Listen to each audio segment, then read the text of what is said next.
पिछले पार्ट में हमने देखा कैसे दज्जाल दुनिया के सामने जाहिर होगा, कैसे कहत और भूख से तड़पते लोग उसके धोखे में आ जाएंगे।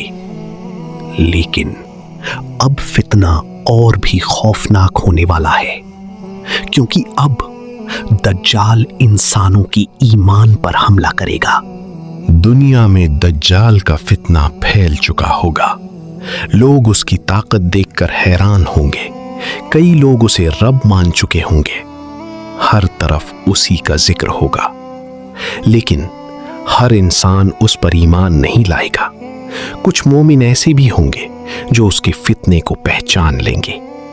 रिवायत में आता है, एक जवान मोमिन दज्जाल के सामने खड़ा होगा। वो पूरी दुनिया के सामने कहेगा, तू झूठा है, तू अल्लाह नहीं। दज्जाल गुस्से में आ जाएगा और लोगों को दिखाने के लिए उस मोमिन को कत्ल कर देगा।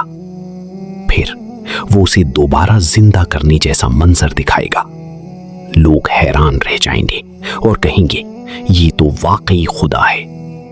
लेकिन वो मोमिन दोबारा जिंदा होने के बाद भी कहेगा, अब मेरा यकीन और बढ़ गया, तू ही दज्जाल है।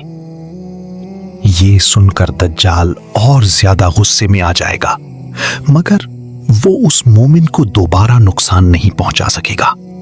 उस वक्त सच्चे मोमिन समझ जाएंगे कि ये सब धोखा है, एक आजमाइश है। रिवायात में आता है, दज्जाल के साथ बहुत बड़ा लश्कर होगा और उसके फितने से बचना इतना मुश्किल होगा कि लोग पहाड़ों में छुपने लगेंगे। लेकिन मक्का और मदीना अब भी महफूज होंगे, क्योंकि फरिश्ते उन शहरों की हिफाजत कर रहे होंगे।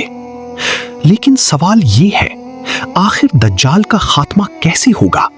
कौन उसे मारेगा और दुनिया को इस फितने से कौन बचाएगा?